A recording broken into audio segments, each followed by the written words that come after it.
అది 12వ శతాబ్దం. వారసత్వ సంక్షోభంలో ఇంగ్లాండ్ సింహాసనం కోసం అంతర్యుద్ధం జరుగుతున్న కాలమది. దాని చరిత్రలో ది అనార్కీ అని పిలుస్తారు. ఆ అరాచక పరిస్థితుల్లో జరిగిన ఓ వింత నేటికీ మిస్టరీయే. సఫెక్లోని ఊల్పిట్ అనే గ్రామంలో కొందరు పొలం పనులు చేసుకుంటున్నారు. అప్పుడే ఉన్నట్టుండి సమీపంలో తోడేళ్ల కోసం తవ్విన గుంతలో ఎండుటాకుల అలికిడి బాగా పెరిగింది. అబ్బా, తోడేలు పడినట్లున్నాయి, ఈ రోజుకు మన పంట పండింది అనుకున్నారు.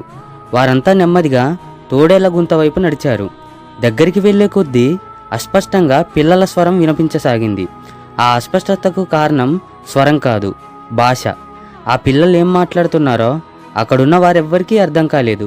దగ్గరికి వెళ్ళి పరిశీలనగా చూస్తే ఆ గుంతలో 2 చిన్నపిల్లలున్నారు. చూస్తుంటే వారిద్దరూ అక్కా తమ్ముళ్ళు అని అర్థమవుతుంది. కానీ ఇద్దరు ఆకుపచ్చ చర్మంతో ఉన్నారు. వారి ఒంటి మీద దుస్తులు అసాధారణంగా వింతగా కనిపించాయి. మానవులు కాదనే అనుమానం ఓవైపు, పాపం పసివాళ్ళు అనే జాలి మరోవైపు. ఇలా చివరికి జాలే గెలిచింది. ఆ పిల్లల్ని జాగ్రత్తగా పైకి తీసి రిచర్డ్ డి కాల్నే అనే ఊరి పెద్ద ఇంటికి తీసుకెళ్లారు. అక్కడ పిల్లలకు ఆవాసం ఏర్పాటు చేశారు.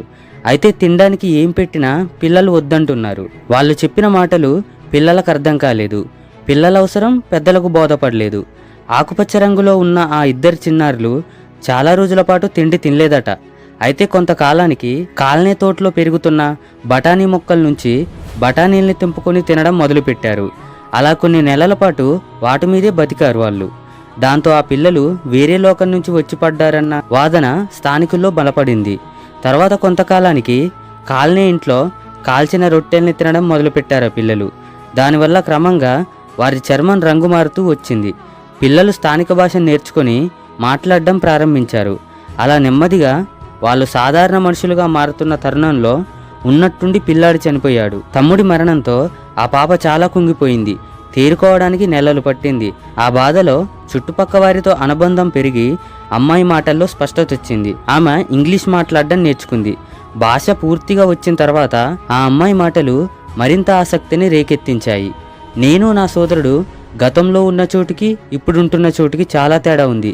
అది వేరే గ్రహంలా అనిపిస్తోంది. మేమిక్కడికి ఎలా వచ్చామో మాకు తెలియదు. మేము తోడేళ్ల గుంతలో పడకముందు వరకు మా నాన్న మాతోనే ఉన్నారు. ఉన్నట్టుండి పెద్ద గంటల మోత వినిపించింది. మేము ఆ సమీపంలో పెద్ద నదిని కూడా చూశాం.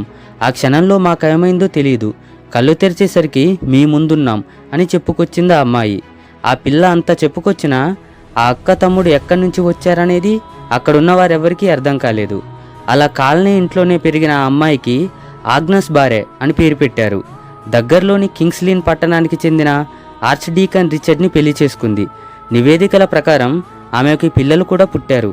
అయితే ఆమె వంశస్థుల గురించి ఎలాంటి సమాచారం లేకపోవడంతో ఆమెకు పుట్టిన పిల్లలు ఆకుపచ్చ రంగులోనే పుట్టారని, వారు తిరిగి తమ పూర్వీకులను వెతుక్కుంటూ వెళ్ళిపోయారంటూ ఎన్నో కథలు పుట్టుకొచ్చాయి. ఆనాడు ఆ పిల్లల్ని చూసిన కొంతమంది చిత్రకారులు కొన్ని చిత్రాలను గీసి భద్రపరిచారట.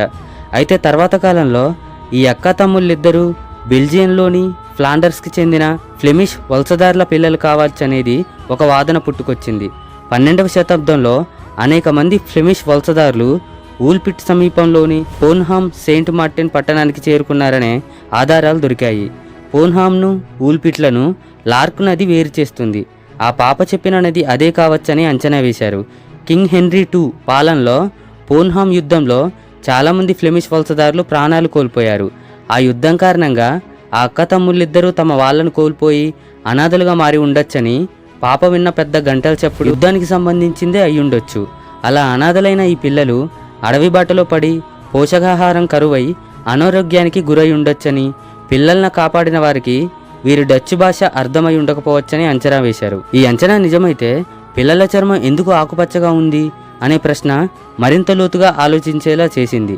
పోషకాహారం అందుకుంటే చర్మం ఆకుపచ్చ రంగులోకి మారే అవకాశం ఉంటుందని కొంతమంది శాస్త్రవేత్తలు చెప్పుకొచ్చారు. అందుకే సమతుల ఆహారం తీసుకున్న కొద్ది రోజులకే వాళ్ళ చర్మం తిరిగి పూర్వస్థితికి చేరుకుందని గుర్తు చేస్తూ పైవాదనకు బలాన్నిచ్చారు నిపుణులు. ఇదిలా ఉండగా ఆర్సెనిక్ పాయిజనింగ్ వల్ల కూడా చర్మం ఆకుపచ్చగా మారుతుందనే మరో వాదన వచ్చి షాకిచ్చింది అందరికీ. పిల్లలపై ఆ విషప్రయోగం జరిగి ఉంటుందా, కావాలనే పిల్లలకు ఈ విషం ఇచ్చి అడవిలో వదిలేశారా అనే ప్రశ్నలు ఈ కథను మరింత ఉత్కంఠంగా మార్చాయి. అయితే ఆ ప్రశ్నలకు కూడా సరైన సమాధానాలు దొరకలేదు. ఆ దిశలో అన్వేషణ కొనసాగుతుండగానే పిల్లలు ఏలియన్స్ అని కొంతమంది నమ్మసాగారు. పిల్లలు దొరకడం నిజమే, కానీ ఎలా దొరికారు, ఎక్కడి నుంచి వచ్చారు అనే ఊహాజనితమైన ఈ కథనాలని ప్రేరణగా తీసుకొని ఎన్నో నవలలు, పద్యాలు, నాటకాలు, సినిమాలు, డ్రామాలు పుట్టుకొచ్చాయి. దాదాపు 8 శతాబ్దాలకు పైగా ఈ స్టోరీ మిస్టరీగా కొనసాగుతూనే ఉంది.